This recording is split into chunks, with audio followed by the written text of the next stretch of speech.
Is there a Q&A? I don't know. Maybe we'll have it to start off the open mic. I'll have it maybe finish off the afternoon, then everybody who has a pressing question will have to wait. Okay. That's a good idea, actually. I like it. We're gonna have a Q&A at the end. You're writing down tricky questions. So what we're gonna do now, we're gonna go on with the rest of our show, and Angel's gonna sit up here and look pretty amongst her books. She's gonna stare at them and try and figure out which one she likes best. Then we're gonna go with our program. We're gonna take a break a little bit later, and please don't stampede the table trying to purchase the books. Please do. All right. Wonderful equipment.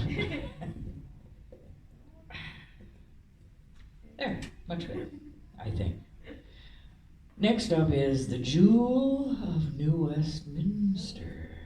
She knows who she is, but I'll tell you who she is in case you don't know.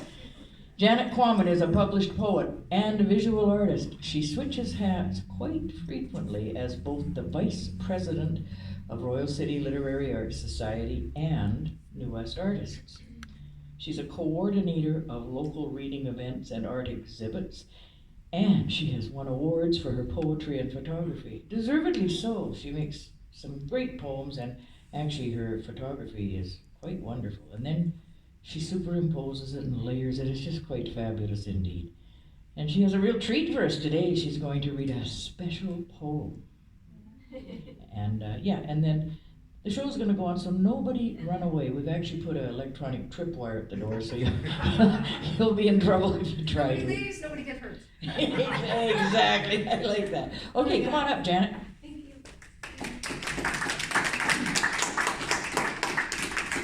Thank you, Candace. You're welcome. Hey. Yeah, this is wobbly, huh? Yeah. I'm gonna have to look into that. Yeah, it's moving around. It never used to. I'm gonna blame Alan. That was mumbly. Yeah, mumbly. Yeah. So, today is fabulous because it's Day of the Dead. So your book is like perfect for today. I love it. I love all the ghostly ones and supernatural. And so I brought a poem here today that I love to read around Halloween. But I didn't get a chance this year. So I think I will be reading it today. Haunted New Westminster. It's a little bit longer one. Okay. It's a rhymer. Candace likes rhyming poems. Haunted. Oh, hi, Steven. Hi. Haunted New Westminster.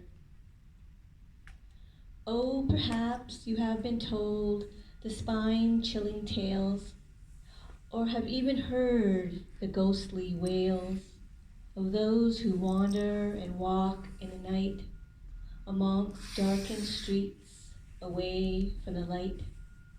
Through many a park and in the dark the others roam, misty specters and apparitions haunting house and home.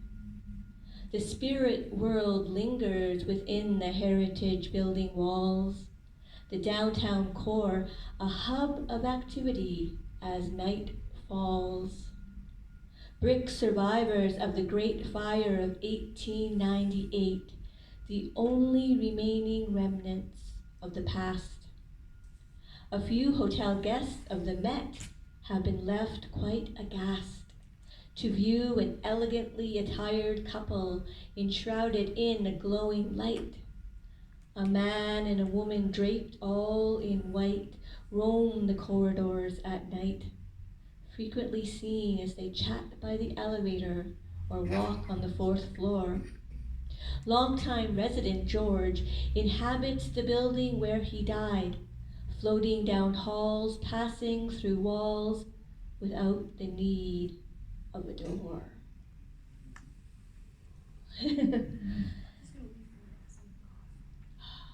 I'm scaring her away. Oh. Back in the early 1860s, Captain William Irving built his iconic house on Royal. August 28, 1872, a mere 8 years after moving in, he died in bed, in home where he lived upon its very soil, now a museum. Irving House has made its voice known. touring the mansion, you may not be alone. Many unearthly sights and sounds have been heard. A voice said, "Say my name," but no one was around to utter that word. No one was in the room, nor the radio turned on. William's wife, Elizabeth, and daughter Mary are both long gone. Yet it is told that they have been seen by a few. Curator Archie Miller says, "Not all can be readily explained." It is true. Whispers cross Poplar Island shore. Amber rising moon bears secrets. Silver edges, golden door. A veiled history holds untold regrets. Spirits drift in morning fog. The undead speak in tongues. Unsung songs hidden in river bog. Smallpox scarred, haunting sacred drums, mysterious, glow etched in ebbing light. Your past forgotten, long ago forsaken, memories once buried by darkness of night, calling us back. Now, time to awaken. The old CP rail station became the Keg restaurant back in '73, a site of paranormal tales as well. Employees have many odd encounters to tell, voices calling them by name and footsteps heard in the empty upstairs bar, lights and water taps shutting on and off, all unexplained events by far. Enter the basement, the so-called dungeon, if you dare. Just remember, you will not be alone. You must be aware. Fraser Cemetery visitors may witness a presence amongst the graves. A beautiful young Victorian woman has been seen as she waves. She is known to visit the place. She may perhaps reside. Dressed in her Sunday best, she bids adieu from the other side. As one looks down at their loved one's tombstone, the lady vanishes forevermore. For another woman, a mysterious force was in store. An unknown entity snuck up from behind to place an icy hand upon her waist, leading her along row by row with great haste.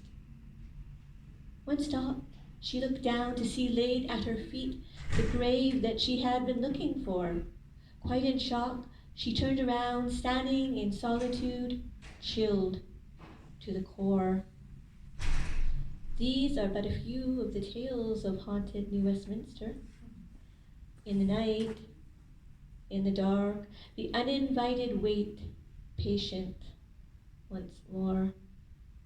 In the night, in the dark, no one will hear you. No one will come. In the night, in the dark, no one will hear you. No one will come.